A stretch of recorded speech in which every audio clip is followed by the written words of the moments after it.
Hola, Lisa.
En vista del tiempo, Nicolás, podríamos ya comenzar. Yo igual avisé ahí en el grupo para que los vecinos se vayan conectando. Así que a quienes ingresaron les doy la bienvenida. Mi nombre es Misli Godoy, trabajadora social de CODE, y estamos realizando hoy la segunda actividad correspondiente al Plan de Integración Social, que es el taller de derechos y deberes de los copropietarios. Nos acompaña Nicolás Schulz, abogado de la corporación, y es quien nos va a entregar esta información, así que les solicito al final de la presentación, por favor, hacer sus preguntas y registrar en el chat su nombre y el número de casa para considerarlos en la asistencia. Adelante, Nicolás. Gracias, Misli.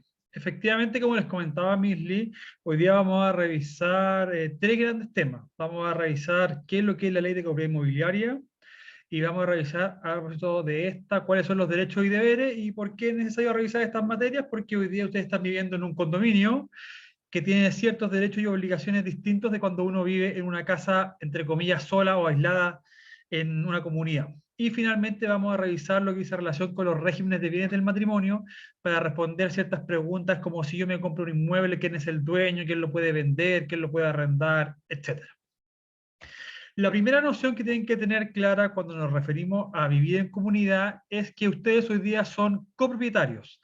Ser copropietarios quiere decir que ustedes son dueños en parte de los bienes comunes y en parte de sus unidades casas.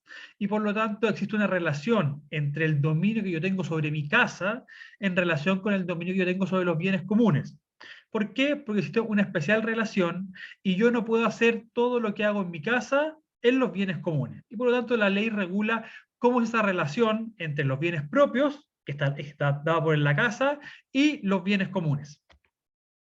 Así la ley, la primera distinción que hace es indicar que los bienes comunes son aquellos bienes que les pertenecen a todos los vecinos por el hecho de comprar una vivienda que esté inserta dentro de un condominio. Y así las cosas, los bienes comunes son por regla general los terrenos, los pasillos, las fachadas, todos los elementos que en términos simples, coloquialmente se pueden definir como aquellos que están de la puerta de la casa hacia afuera. Y en oposición a esos bienes comunes están los bienes exclusivos, que son aquellos que les pertenecen a los vecinos en forma, como dice su nombre, exclusiva o única, y está dada por regla general por el departamento, la casa, el terreno. En esa imagen, que es un condominio tipo A de edificios, pueden revisar dónde están los bienes comunes y dónde están los bienes exclusivos. Los bienes exclusivos están dados por la unidad de departamento o la casa, según sea el caso, y los bienes comunes por todos los demás elementos que están, en términos, como decíamos, muy simples, de la puerta de la casa hacia afuera. Luego la ley lo que hace es dice, bueno, tenemos bienes exclusivos, las casas, tenemos bienes comunes, los pasillos, los terrenos, las áreas verdes. ¿Cómo administramos estos bienes? Porque si somos dueños de la casa y de los bienes comunes, ¿cómo se hace la administración de esos bienes? En primer término, y lo esencial, es que la ley crea lo que se denomina el comité de administración. El comité de administración es un grupo de vecinos, regla general de 3 vecinos, compuesto por un presidente, un secretario y un tesorero, que representa a los demás vecinos, es decir, a la asamblea de copropietarios, que es el segundo órgano de administración. Y este comité de administración, como decíamos, lo elige la asamblea de copropietarios para que la represente, es decir, en su nombre ejecuta todos los actos de administración para llevar a cabo el día a día del condominio, y además tiene la facultad de dictar normas de carácter general para hacer cumplir el reglamento, por ejemplo, ruidos, y además tiene la gran obligación de cobrar los gastos comunes que se puedan adeudar por parte de los copropietarios. Recuerden siempre que, como vamos a ver más adelante, los gastos comunes es la principal obligación de los copropietarios que viven en un condominio. Luego está la asamblea de copropietarios. La asamblea de copropietarios son todos los vecinos reunidos, como indica su nombre, en una asamblea, en una reunión, y estas asambleas o reuniones son por regla general de carácter ordinaria, que se celebran una vez al año y tienen como objeto que se rinda cuenta de la administración, es decir, cómo van las cuentas de la comunidad. La comunidad gasta 100, tiene ingresos por 110, tiene un superávit de 10. Esos 10 se ahorran, se guardan, se invierten en mejoras, etc. O, en caso contrario, puede ser que la comunidad tuviera un déficit de 10 y por lo tanto se deben tomar ciertas decisiones o ciertas acciones para ver cómo se reduce ese déficit, subiendo el gasto común o bajando los costos o gastos según sea el caso. Y además están las asambleas extraordinarias que, como indica su nombre, se citan para el solo efecto de un tema en específico. Por ejemplo, modificar el reglamento de copropiedad, en lo que dice relación con los ruidos, cambiando los horarios de los establecidos por unos nuevos. Y por lo tanto, la gran diferencia entre la asamblea ordinaria y la extraordinaria es que la ordinaria se tiene que celebrar a lo menos una vez al año, y en cambio la extraordinaria se celebra cuantas veces sea necesario, pero para el solo efecto de revisar materias específicas detalladas en la citación a dicha asamblea. Recuerden que para poder votar en la asamblea y tener derecho a voto y que su opinión sea considerada, nuevamente no tiene que existir deuda de gasto común al mes anterior al día de la celebración de la junta. Por lo tanto, si ustedes son, por ejemplo, un condominio de 100 unidades y hay 50 vecinos que deban gastos comunes y 50 que están al día, son estos 50 los quienes pueden votar y por lo tanto tomar las decisiones. Y los otros 50 podrán asistir a la reunión, tener derecho a voto, derecho a voz, pero no podrán tener derecho a voto. Finalmente, la ley dice que puede o no existir la figura del administrador. El administrador es una tercera persona contratada por el comité de administración, que por regla general es una empresa o un tercero a quien se le paga un sueldo o un horario por el servicio. Y si el administrador no existiese, ese cargo recae por ley en el presidente del comité de administración que está señalado en la letra A de la lámina. Y por lo tanto, el administrador es una figura que puede o no puede estar dependiendo de las decisiones que adopte el comité de administración y que posteriormente apruebe la asamblea. Consideren siempre que el comité de administración le rinde cuentas a la asamblea, es decir, en términos coloquiales, la asamblea son los jefes del comité de administración, los eligen para un fin específico que es representarlo y administrar el condominio. Si no lo hacen bien o lo hiciesen mal o no lo hacen de la forma que la asamblea lo estima conveniente, la asamblea puede revocar ese nombramiento y elegir un nuevo comité de administración. Luego la ley dice, como vamos a estar viviendo en comunidad y van a haber vecinos, lo más probable es que existan conflictos entre estas personas. Y la ley dice, bueno, si hay un conflicto entre los vecinos, el comité de administración o entre estos y algunos vecinos en específico, cualquier problema tiene que someterse a votación y a resolución de la asamblea.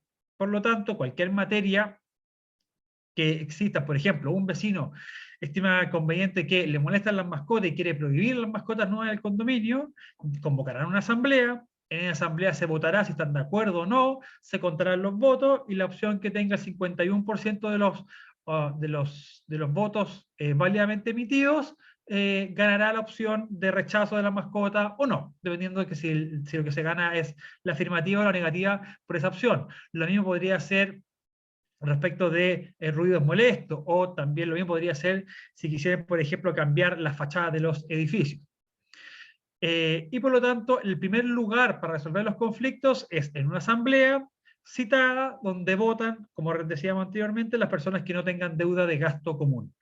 También está la figura del mediador, que es un tercero imparcial, que frente a un conflicto les va a proponer a ustedes bases de conciliación, es decir, bases de acuerdo, que pueden concurrir a la municipalidad de su domicilio, pero es de muy poca aplicación práctica hoy día porque las municipalidades no tienen los organismos y el tiempo adecuado para resolver estas decisiones, y además ese acuerdo que pueda proponer el mediador tiene que ser finalmente ratificado por la asamblea. Por lo tanto, igualmente va a tener que convocar una asamblea.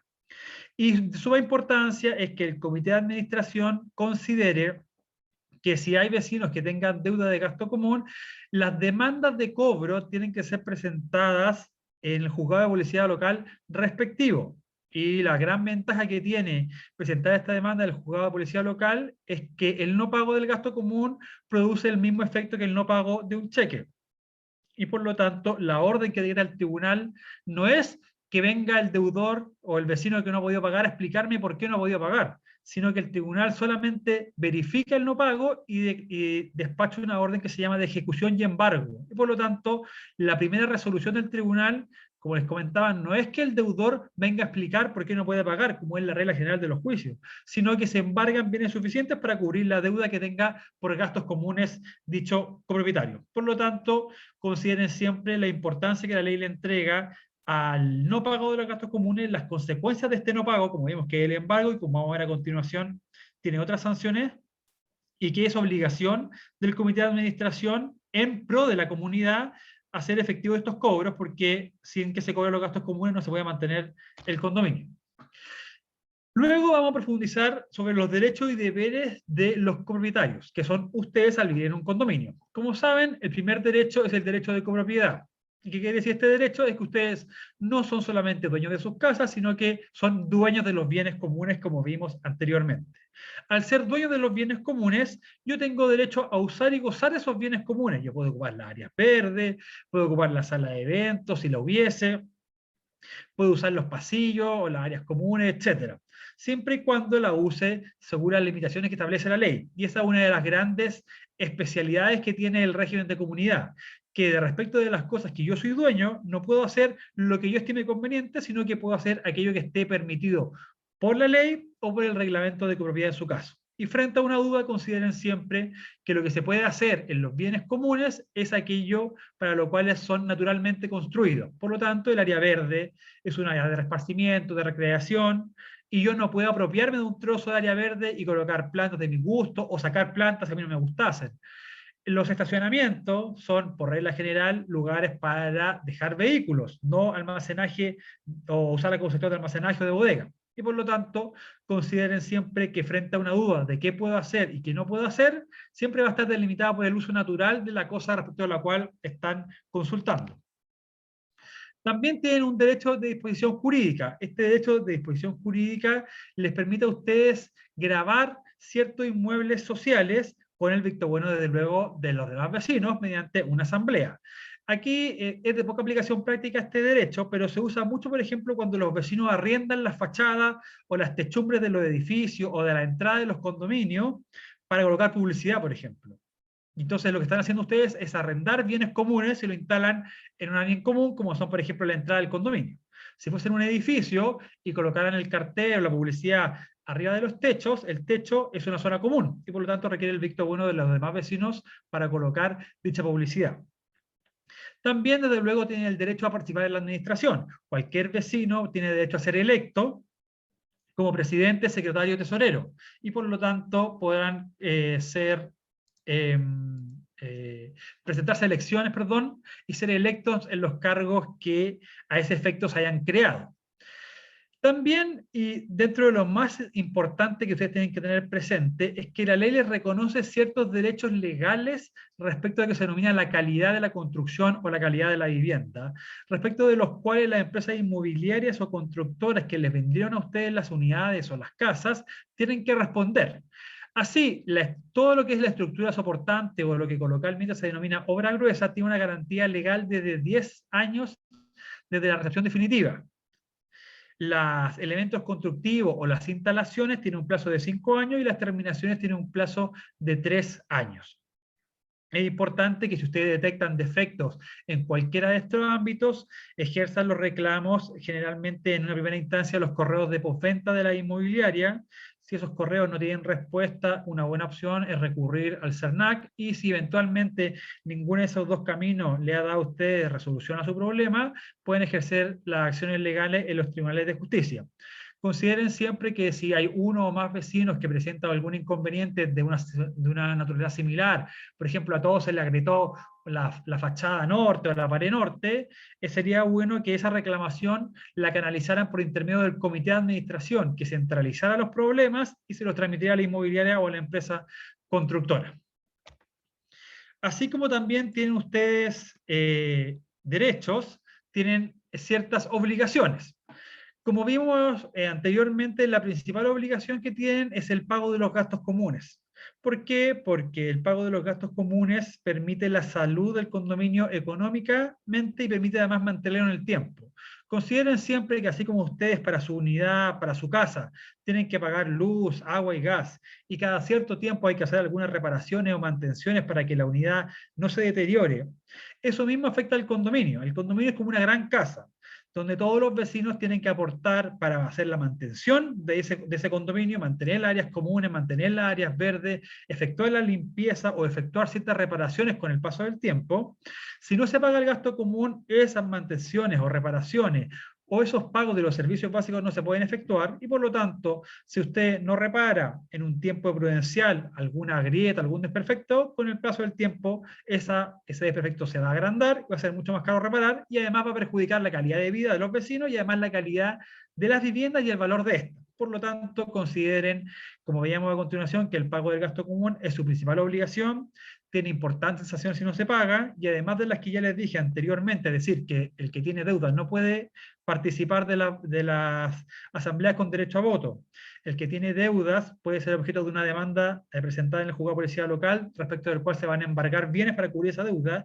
Y finalmente, quien tiene deudas, se le puede proceder al corte del suministro eléctrico si tiene una deuda de 3 meses consecutivos o discontinuos respecto de gastos comunes. De ahí la importancia del pago de este gasto común, y además consideren siempre que el pago del gasto común no está sujeto a calificación. O sea, si a mí no me gusta el comité de administración o encuentro que las áreas verdes a mí tampoco me gustan, yo no puedo optativamente dejar de pagar el gasto común. Es una obligación por el hecho de vivir en un condominio. Y si yo no estoy de acuerdo con la administración, tengo que ir a una asamblea o convocar yo a una asamblea, que cualquier vecino también puede hacerlo, y promover una votación.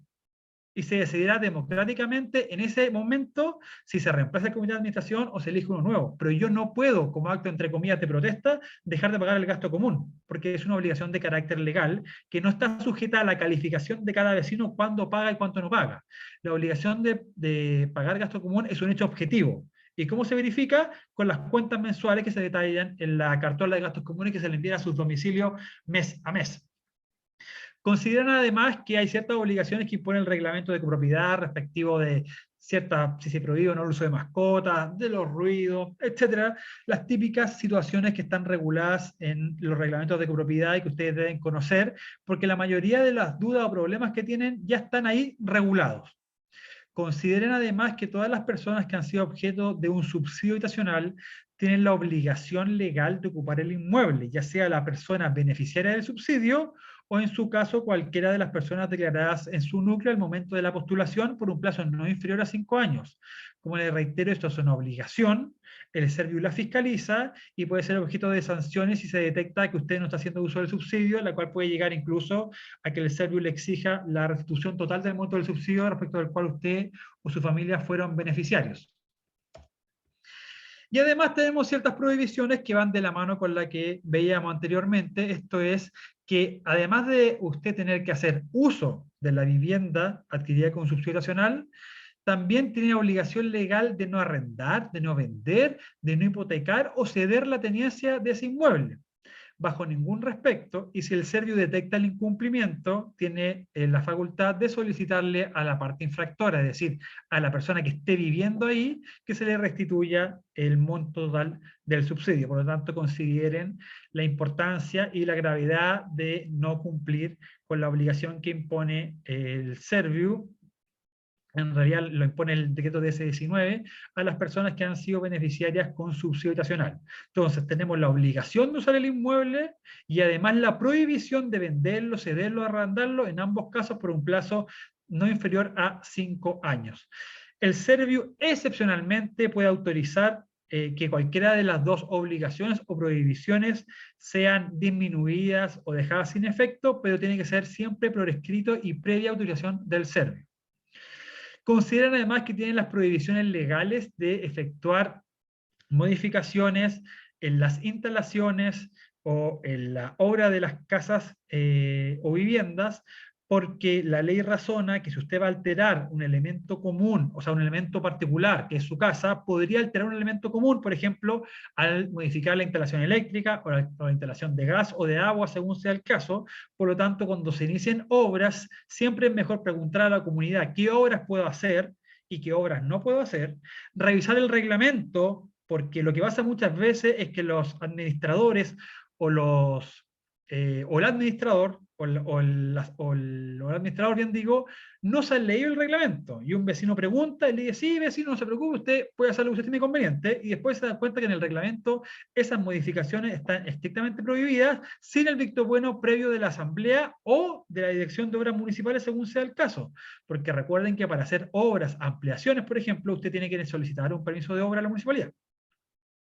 Y si no lo hiciesen, hay tanto multas administrativas como multas que están detalladas en el reglamento de copropiedad.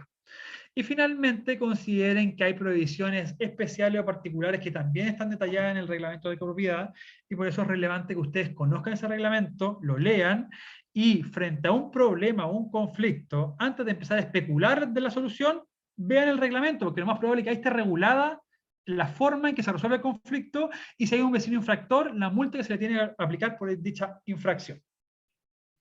A continuación nos vamos a meter en un tema absolutamente distinto que dice relación con los regímenes de bienes del matrimonio y el acuerdo de unión civil. ¿Y por qué es importante revisar estas materias? Porque es necesario que ustedes tengan claro qué es lo que pasa cuando una persona soltera o casada o con un acuerdo de unión civil compra un inmueble. Ese inmueble, ¿de quién es el dueño? ¿Quién lo puede vender? ¿A qué patrimonio ingresa? Etcétera. Y eso es lo que vamos hoy día a revisar muy someramente porque estas materias están extensamente reguladas en la ley, pero vamos a hacer un pequeño rayado de cancha para que ustedes tengan ciertas nociones básicas y puedan saber hoy día quién es el dueño de la casa en la que ustedes están viviendo. Para poder aproximarnos a este tema, tenemos que distinguir que en Chile existen 3 regímenes matrimoniales. Es decir, yo contraigo matrimonio y puedo elegir, en términos coloquiales, 3 formas de administración de los inmuebles y de los muebles que compremos durante la vigencia del matrimonio. El primer régimen es el más conocido, el sociedad conyugal, y es el régimen que se denomina supletorio. ¿Qué quiere decir esto? Que si usted contrae matrimonio y nada dice al momento de contraerlo, se le aplica este régimen.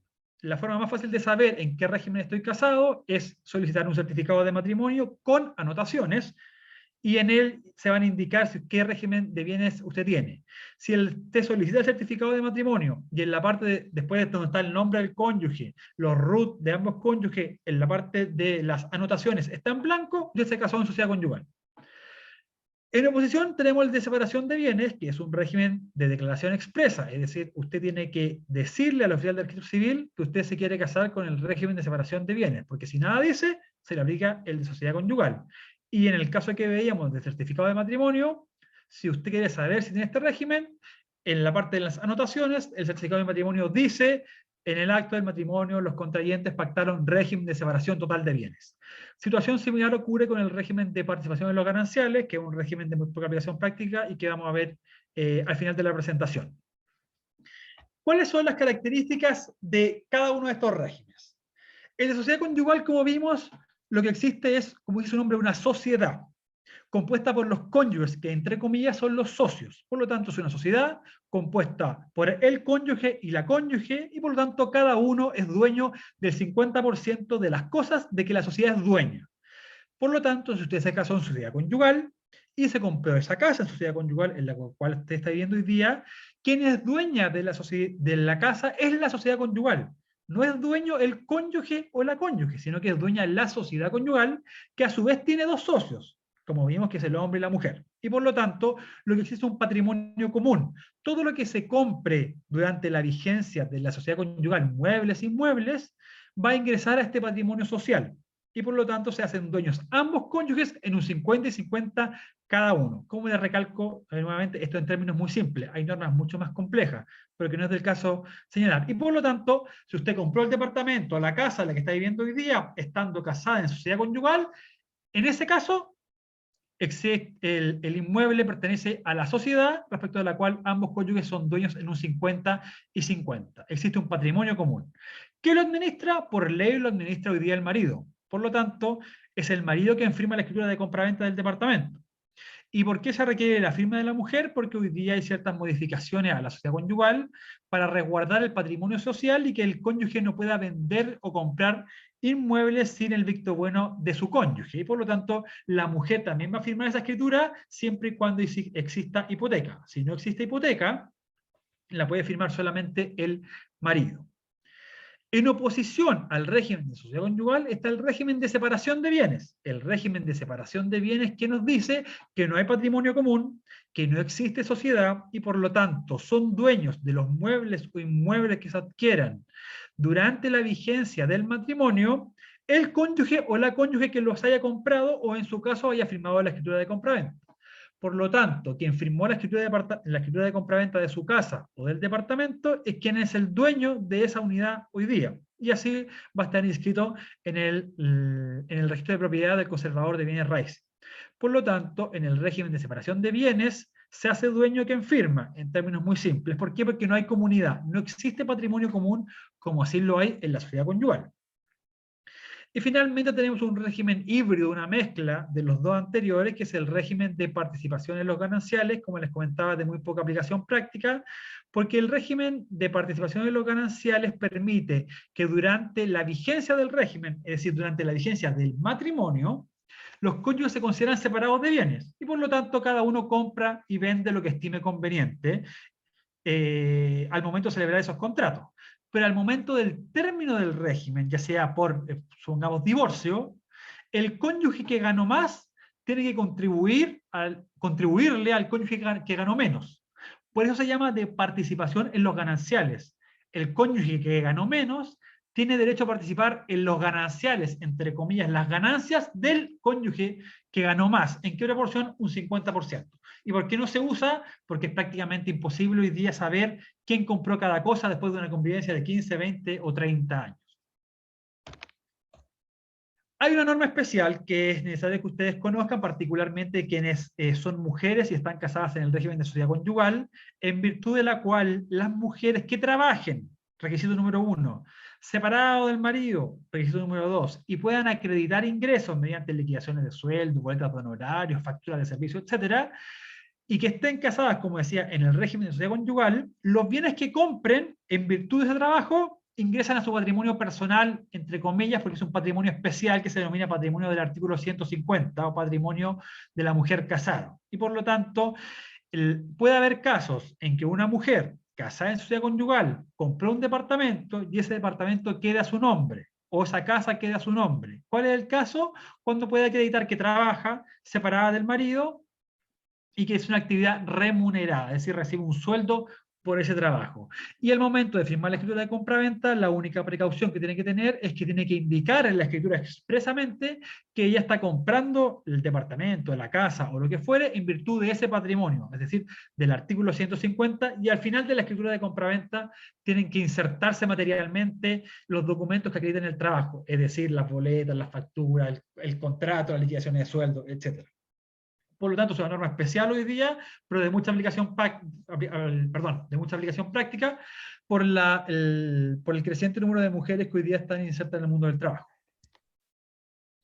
Finalmente, tenemos la figura del acuerdo de unión civil, que es una figura nueva, creada hace un par de años, que no es matrimonio, sino que es un contrato entre dos personas que tiene como objeto regular los efectos jurídicos que nacen de su convivencia. Y por lo tanto, la primera noción que tienen que tener clara respecto del acuerdo de unión civil es que el estado civil que ustedes tienen es el estado de conviviente civil, no de cónyuge, porque no existe matrimonio en el acuerdo de unión civil hasta la fecha. El régimen de bienes que tienen es el régimen de separación total de bienes, por lo tanto, quien firme los convenios, los contratos, se hace dueño de esas cosas. Y no existe un régimen de comunidad. El régimen de bienes por defecto para el acuerdo de unión civil es el de separación total de bienes y por lo tanto reitero que quien firme las escrituras o quien compre materialmente los bienes muebles e inmuebles es quien se va a hacer dueño de estos.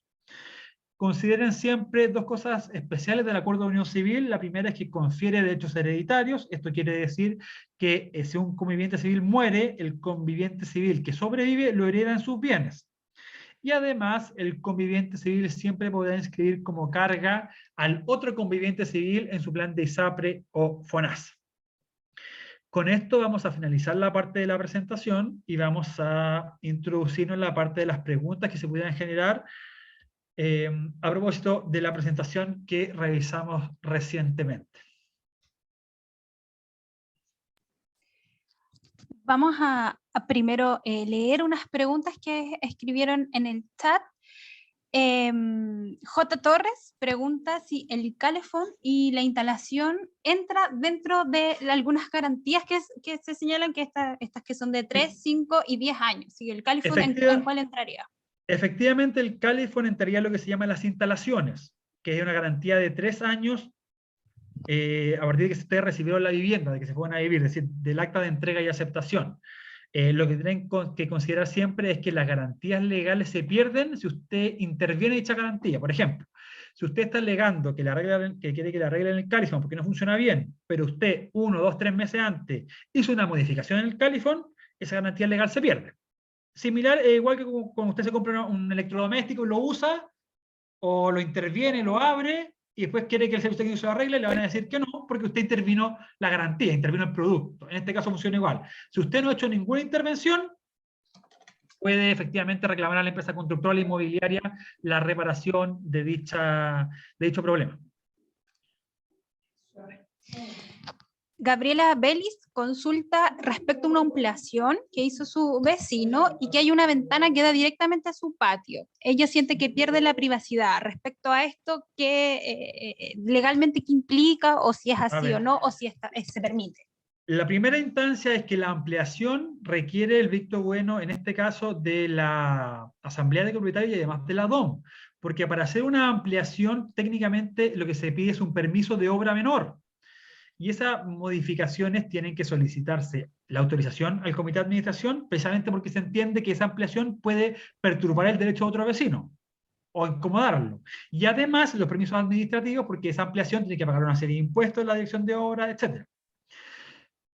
Si esa documentación no se tiene, el vecino se va a hacer acreedor de multas no solo del reglamento de propiedad, sino que las multas administrativas, y cualquier vecino puede denunciar ante la dirección de obra las ampliaciones que se denominan irregulares, que son las que sin permiso. Pero en este caso siempre se recomienda ir escalonadamente, es decir, primero hacer el reclamo al comité de administración, que el comité de administración le pide las explicaciones al vecino, que el vecino podrá tener todos los permisos al día y aporte esa documentación, pero lo más probable es que no los tenga, porque la regla general es que la gente no pide los permisos, sino que se dedica a ampliar de forma irregular. Pero la regla general es pedir los permisos y autorizaciones. Y este es un condominio de casas, ¿verdad? Sí. Además, consideren que los condominios de casas tienen además una regulación más especialísima. ¿Por qué? Ustedes consideran que tienen un terreno y sobre el terreno además tienen su casa.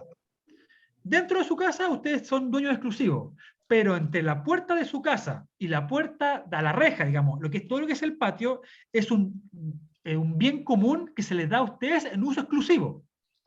No es que sean dueños del terreno, es un bien común de uso exclusivo, que se da a perpetuidad, pero tiene una regulación especial, y por lo tanto, si yo voy a hacer una modificación de la puerta de mi casa hacia afuera, o sea, de la puerta de mi casa hasta el patio, entre comillas, hasta la reja que da a la calle, hay ciertos permisos que se tienen que pedir, porque yo técnicamente lo que estoy haciendo es modificar una zona común, que es el patio, que yo lo tengo en un uso exclusivo, y yo puedo hacer dentro del patio prácticamente lo que yo estime conveniente, pero no puedo modificarlo sin el visto bueno del comité de administración, porque como les reitero, es un bien común, dado en exclusividad en su uso, pero no en propiedad. Eso es así por ley, por si acaso, ¿eh? No es un acto arbitrario de la inmobiliaria. Los condominios de casas se construyen así y están regulados legalmente así. Usted es dueño, si quiere, de la estructura construida y tiene un derecho de uso y goce exclusivo sobre el patio donde está enmarcado su polígono en el fondo. Y por lo tanto, para modificar entre la puerta de la casa y la puerta de la calle, yo no puedo hacer lo que yo estime conveniente, sino que tengo que hacer aquello que me autoriza el reglamento. ¿Y por qué? Porque la regla general es que los condominios buscan uniformidad de fachadas o de estética. Si cada vecino cambiara la casa, el color, la estructura y pintara de la forma que él estimara conveniente, se pierde esa uniformidad. Y por lo tanto, la regla general siempre es pedir autorizaciones a la dirección de obras y o a la asamblea de copropietarios según sea el caso y del tipo de modificación de que estemos hablando.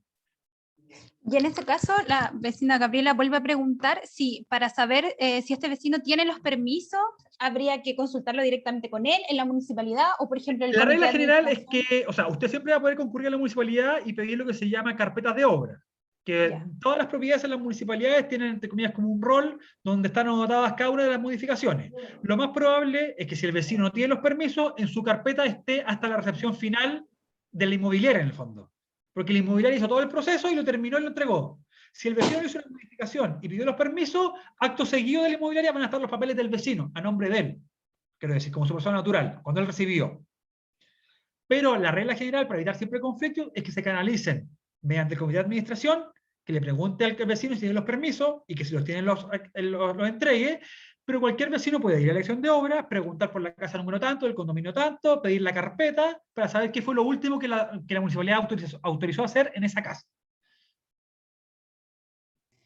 J. Torres agradece la respuesta y vuelve a preguntar qué documentos se necesitan para hacer valer la garantía. Yo entiendo que tienen que enviar un correo postventa y que ellos van a revisar y evalúan si pasa por garantía, o sea, evalúan más que nada si hay alguna alteración propia de usted en este caso y evalúan hacer valer la garantía. Así que tiene que enviar solamente un correo postventa. Yo voy a anotar acá el correo de postventa, en este caso de Sigma, para que usted le envíe la información y solicite la evaluación. La idea siempre en esos casos es indicar específicamente cuál es el problema, idealmente una foto, y cuál es la solución. Lo más concreto posible y lo más sucinta posible, porque en el fondo la inmobiliaria suelen recibir más de un correo. Entonces es importante que usted sucintamente explique el problema, lo grafique idealmente con una fotografía y finalmente cuál es la solución que usted pide. Super. No sé si alguien más tiene alguna duda, en el chat ya no quedan dudas, si alguien también puede levantar la mano, si tienen más dudas. María José pregunta también que la pared donde está la tina, quiere que la revise, lo mismo. Siempre es el correo postventa, envían a postventa@sigma LTDA, lo envían una foto, como decía Nicolás, con el detalle del problema que tienen, la solución que ustedes necesitan y obviamente detallando a qué condominio pertenecen, cuál es el nombre del copropietario, de su número de casa y con postventa. No es necesario enviar más documentación más aparte de la garantía, o sea, perdón, de la imagen. Claro, porque la garantía es legal, el plazo es legal, no claro. se requiere gritar nada más que el desperfecto en el fondo. Sí. Así que más dudas, pueden ir levantando la mano, podrían preguntar respecto al reglamento de copropiedad, en específico a la ley de copropiedad. Vamos a ver.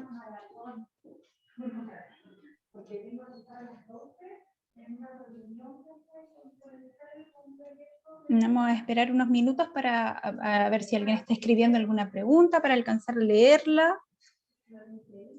La información les va a llegar igual a ustedes. Estos videos, como siempre, quedan grabados en YouTube, en la página de la CODE Viña, en YouTube, así que ahí se les hace llegar también el video, por si hay alguna cosa que no alcanzaron a notar, o alguna duda que tengan en otro momento, pueden ir revisando. Siempre está ahí presente el video. Solicito igualmente a quienes no ingresaron con el número de su casa y no han escrito el número de su casa en el chat, por favor, lo hagan para poder registrarlos también en la asistencia.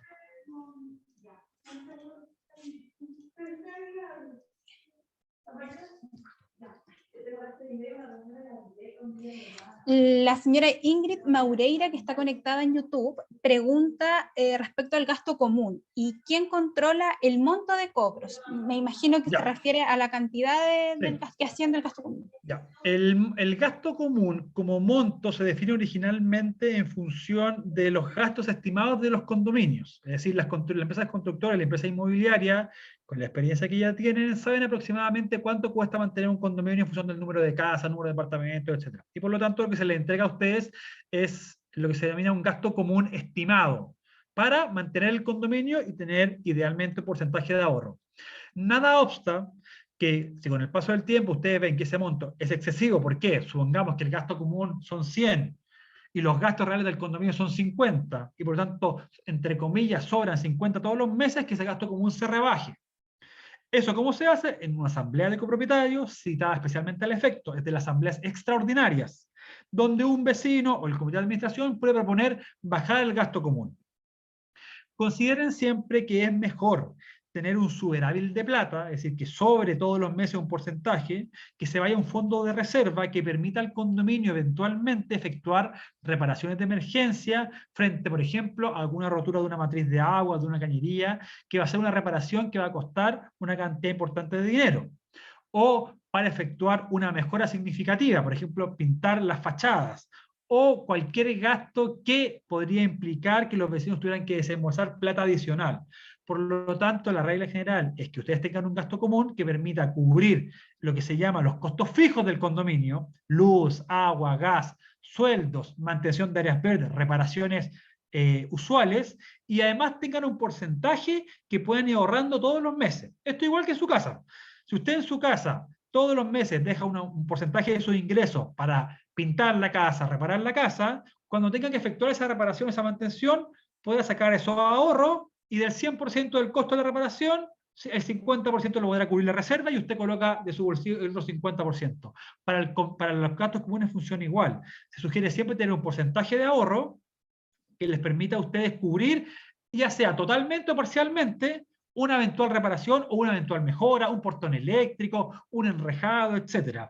De tal forma que el gasto común no suba significativamente, sino que ese fondo de reserva se saque un poco de recursos para cubrir totalmente la mejora o en parte la mejora. Y por lo tanto, un 50% lo cubre el fondo de reserva y otro 50% lo cubren los vecinos con una cuota adicional en el gasto común, por ejemplo, por un año o por 2 años. Pero en concreto su pregunta, el gasto común lo determina y fija el comité de administración con el visto bueno de la asamblea, y es por lo tanto la misma asamblea quien puede subirlo, mantenerlo o bajarlo en una asamblea extraordinaria citada especialmente al efecto. Desde luego, en ningún caso se recomienda fijar un gasto común de 5 si ustedes tienen gastos por 20, porque eso va a hacer que el condominio sea inviable en 6 meses, porque se van a quedar sin cómo pagar los sueldos y cómo pagar los servicios básicos.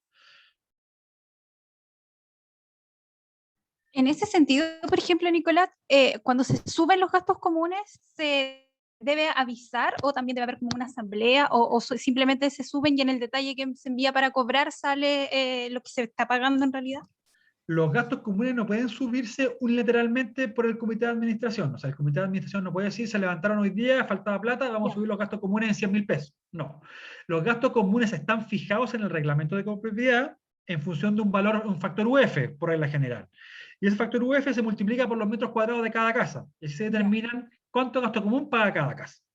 Si lo que se busca es subir el gasto común o bajarlo, se tiene que citar a una asamblea extraordinaria, donde en la citación se diga, se le cita a los vecinos a una asamblea del día y lugar, para tratar aumento del gasto común desde los actuales, por un ejemplo, 50.000 pesos a 75.000 pesos por los siguientes argumentos: déficit, aumento de gasto, aumento de conserje, etc., inflación, lo que ustedes tienen inconveniente. Y no se vota. Lo importante es que los vecinos no voten con un criterio de que si me gusta o no me gusta el aumento de gasto común, porque a nadie le gusta pagar más plata. Lo que tiene que acreditarse en la asamblea por el comité de administración o el vecino que esté proponiendo el alza es por qué subieron los gastos comunes y objetivamente por qué aumentaron los gastos. Es decir, oiga, aquí tengo las cuentas de luz, agua y gas de los últimos 3 meses, donde hay una alza de un 5%. Tengo el conserje, tuvimos que contratar 2 conserjes adicionales y aumentaron los gastos de la conserjería en un tanto por ciento. Por lo tanto, se hace necesario aumentar el gasto común para cubrir estos gastos y que el condominio siga manteniendo la misma calidad y estilo de vida. Por ejemplo, ¿qué es lo que suele pasar mucho? El gasto común suele subir objetivamente en los meses de verano porque se mantienen las áreas verdes. Pero eso no es porque haya subido el gasto común, sino porque subió la cuenta de agua, que es un componente del gasto común. ¿Me explico? Objetivamente subió. No es que el comité de administración dijo hoy día, vamos a aumentar imaginariamente el costo de agua, sino que la cuenta de agua llegó por más. Igual como en su casa. En su casa los servicios básicos no tienen valores fijos. Usted no paga todos los meses luz o gas por un mismo monto. En función del consumo que usted tenga, paga un monto variado. Los gastos comunes, por regla general, igual. Tienen un componente estático, si lo quieren ver así, y un componente variable en función del consumo. Los ingresos que varían mes a mes van a hacer que varíen los gastos comunes mes a mes. Súper. La señora Ingrid también comenta sobre esto mismo, si es normal que el gasto suba todos los meses. Me imagino que como si está calculado en UF y la UF va subiendo y de alguna otra forma el valor de la vida sube, obviamente ellos suben también proporcionalmente. Efectivamente, el factor que por regla general se usa para el pago de gasto común es el factor UF. ¿Por qué? Porque la UF es una unidad que se reajusta automáticamente y por lo tanto permite a los condominios mantener el mismo nivel de ingresos con el paso del tiempo. Si yo coloco un gasto común en pesos, los 100 pesos de hace 10 años no alcanzan para comprar prácticamente nada hoy día. Por lo tanto, nunca se fijan en pesos, se fijan en una unidad reajustable, que puede ser UEFs o conforme la variación del IPC, etcétera, etcétera, etcétera. Pero es normal que suban. Si usted tiene dudas de por qué suben o cómo suben, tiene que consultar al comité de administración, y el comité de administración por ley tiene que explicarle detalladamente cómo se calculó el gasto común y por qué se llegó a ese valor. Tiene la obligación de entregar la documentación. Y eventualmente, como les digo yo, en las asambleas ordinarias, que se hacen una vez al año, se tiene que rendir cuenta de la administración. Es decir, gastamos 100, nos ingresan 120, tenemos un ahorro de 20. Este es el detalle de las cuentas, este es el detalle de los servicios, etcétera, etcétera. Y es obligación del comité de hacer la asamblea, y lo que pasa, ¿cuál es el problema? Que se citan y los vecinos nunca van a esa asamblea, y nunca se enteran. Entonces la información suele estar, pero los vecinos no suelen ir donde está la información a buscarla. Si tienen dudas, en los reglamentos de copropiedad, al final están las tablas de prorrateo del gasto común, donde dice cómo se calcula el gasto común, cuál es el monto estimado y qué porcentaje de ese gasto común tiene que ser cubierto por cada casa.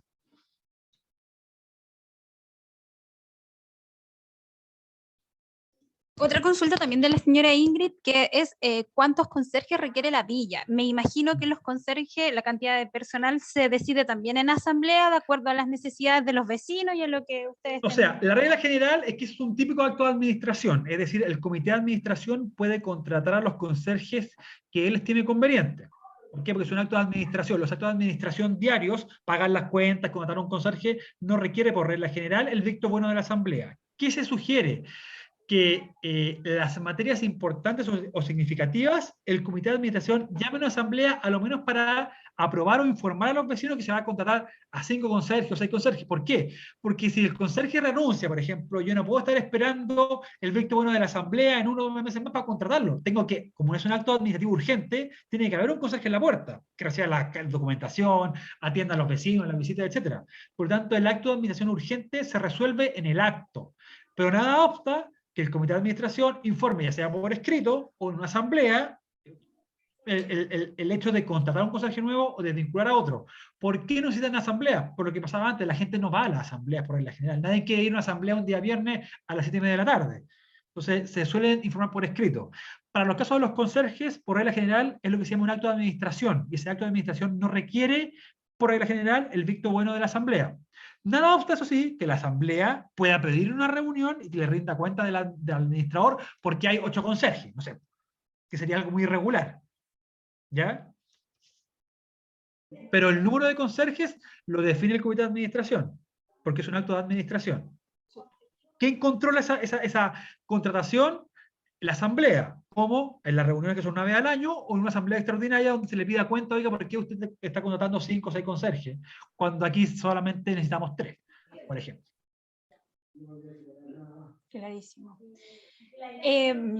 Acá en YouTube ya no hay más dudas. No sé si alguien más tiene más dudas, puede escribir por el chat o puede levantar la mano también. Puede activar su audio y hacer su consulta. Esta es la oportunidad.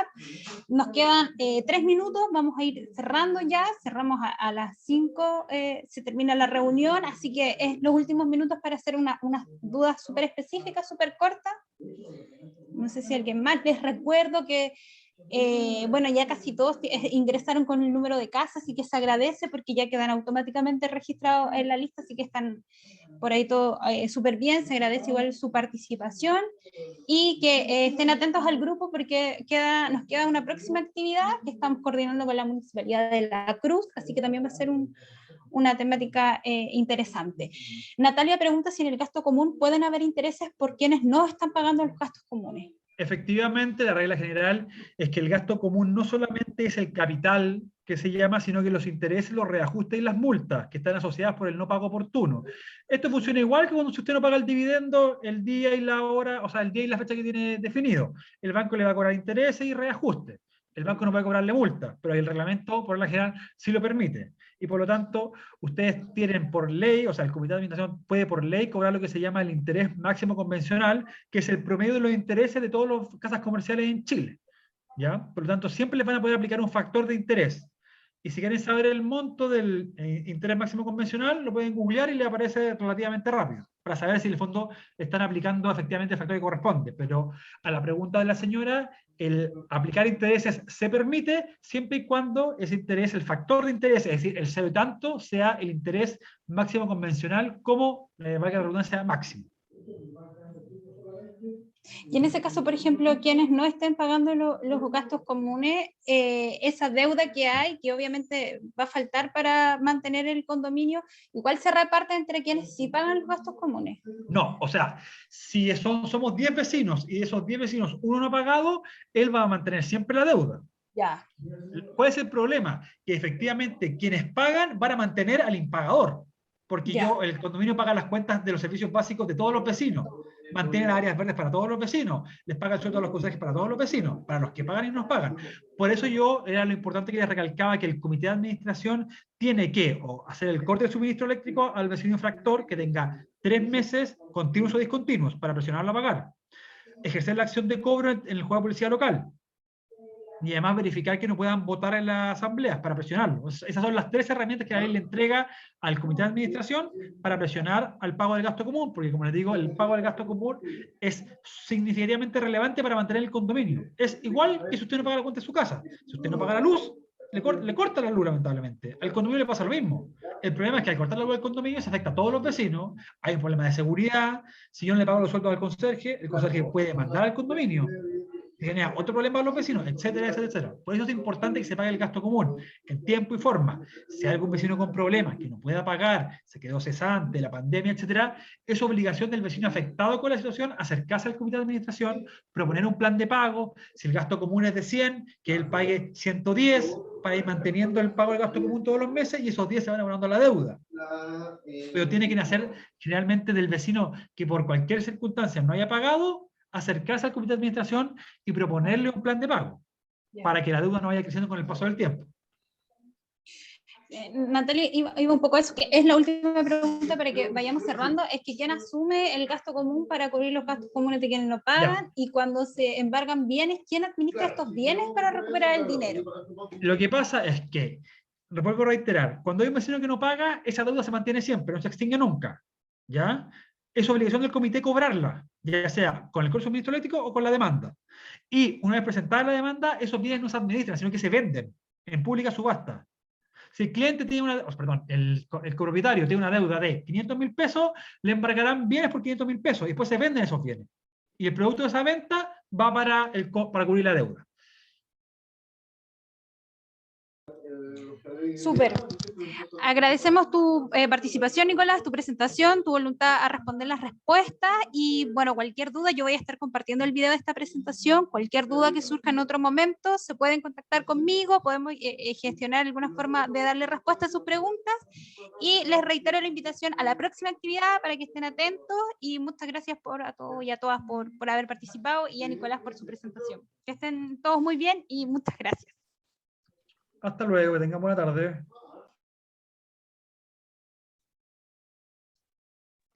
A ustedes muchas gracias.